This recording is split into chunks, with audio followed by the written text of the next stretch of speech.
Hey guys, it's me, your boy, Mr. Parker, here with some maths again.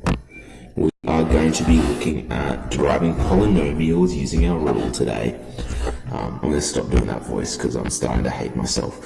So what we've done so far is we've looked at if our function is f of x, the derivative, I haven't shown you this yet, but f dash of x means the derivative of f of x. We find that by taking the limit as h approaches 0 of f of x plus h minus f of x over h. And what we say is f dash of x describes the slope of the tangent at position x of that equation. So if I sub in x equals 5, it'll tell me the slope of the tangent at x equals 5. So that method is known as derivatives by first principles.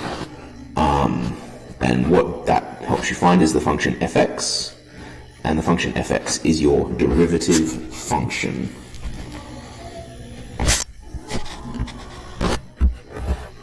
Okay, so that method that we learned, you would be able to look back at your books and see a single question can take up to half a page or a page, depending on the power of the x. It can get quite nasty. So we're not going to do that too much more. We're going to use the shortcut method, which is what you're going to use for the next year and a half, essentially. So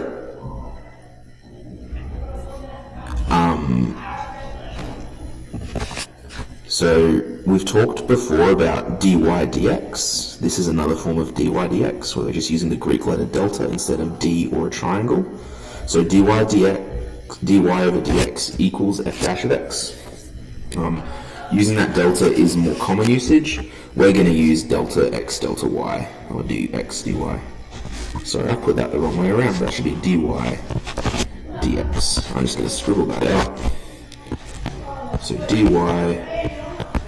dx from this point onwards.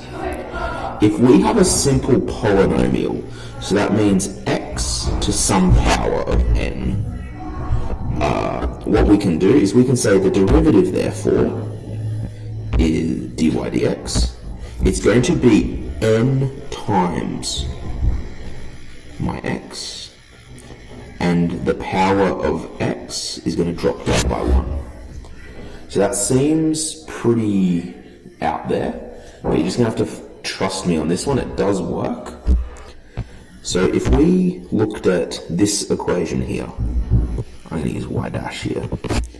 If I had my original equation, y equals x cubed, and I want to find y dash, I want to find the derivative function, all I do is I take that original power n, which for us is 3, and I drop it down in front of my x, 3x, and I minus 1 from the power squared. That's it, you're done. So think about that equation and how long it would have taken us using the limit of as h approaches 0 method. It would have taken us quite a while. Okay, let's have a look at this next function. Y equals 4x to the power of 5 plus 2x. Okay, y dash equals, I'm going to take this power down. In the future, I'm going to skip this step of working, but not for now. Basically, what happens with this 4 in front of the x is it just stays attached. If something has an x attached to it, it just sort of hangs around when you differentiate, when you find the derivative function. So I've dropped that 5 down to the front, and now I just need to take 1 away from the power. So it becomes 4x to the 4 times 5. Now this 2. There's a little imaginary 1 on top of that x. Any x that doesn't have a power there has a power of 1. Now when we take that down the front, it just becomes 2 times 1, which I'm not going to worry about writing. And then times x to the power of 0. So it has a little 1 there. We've minus 1 away, so it's to the power of 0. And anything to the power of 0 just equals 1. So it just becomes 2 times 1, which is 2. So you can then just simplify this first little bit. That becomes 20 x to the 4 plus 2. And that is the entirety of the differential equation of that one. Okay, let's have a look at this one. A little bit trickier. We're going up to the power of 8. We won't often use such a high power, but just for the purposes, just to show you that it really is this easy, I have a bit more working out room, so I'm going to use dy dx this time. The change in y with respect to the change in x, we have x to the power of 8. We're going to drop that 8 down in front. It becomes 8x. The new power, you just minus 1 away. 8x to the 7. This time, I'm going to take that power of 4, drop it down in front. 4 times 4x to the power of minus 1 away from here. 3. This time, 2, drop that power down. Minus 2 times 3x. Now we've taken 1 away from the power, which is 2. 2 take 1 is 1, so there's just a little imaginary 1 above that x. No point drawing it in. Now, we haven't seen a constant yet in any of the other examples.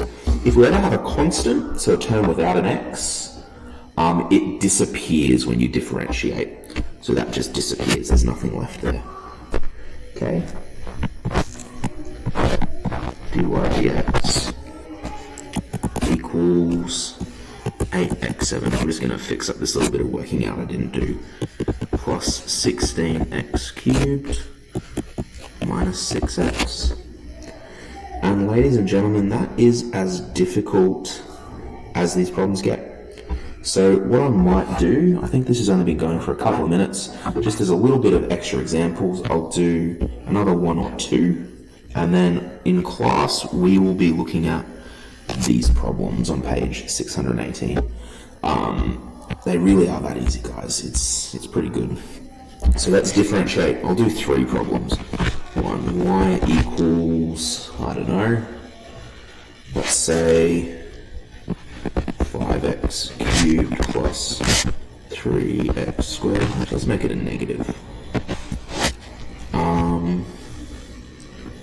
Plus 10x minus 50. Then I'll do number 2.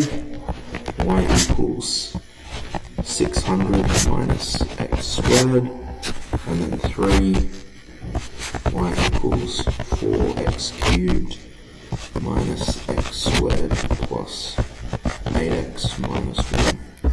I don't know. I'm just making up these numbers, guys. It doesn't really matter because these ones that we're doing at this stage aren't going to get any harder than this.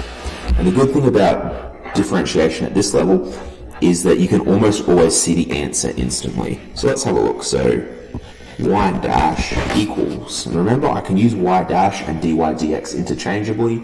It's up to you which one you use. I accept both versions. So I drop that power down in front of the 5, so it becomes 3 times 5, which is 15. X, take 1 from the power squared. And just to make it really clear, you evaluate each term individually. So you just look at each term on its own. No matter how many are there, you look at it on its own. Okay, drop the 2 down in front of that negative 3, becomes negative 6x. That power drops down to a 1. The x drops out because it only has a power of 1, plus 10. Minus 50 doesn't have an x, so you ignore it. That is our answer. Done and dusted. Next one, y dash equals 600. Does not have an x attached to it whatsoever. Negative x squared, the 2 drops down, negative 2x. There's no power left after you drop the 2 down, it's just a 1. We don't need to write that in. Done. Y dash equals, I'm going to drop the 3 down. 3 times 4 is 12. X, drop 1 from the power, squared, minus, drop the 2 down, 2x. The x doesn't have a power, so it drops away, plus 8. And that's it, guys. That is done. So if you're feeling adventurous, have a go at those textbook problems. We will be doing them in class, though, so we'll see how you go with that.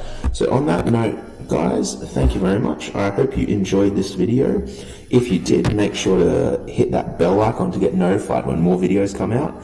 And feel free to like, share, and subscribe. Thanks.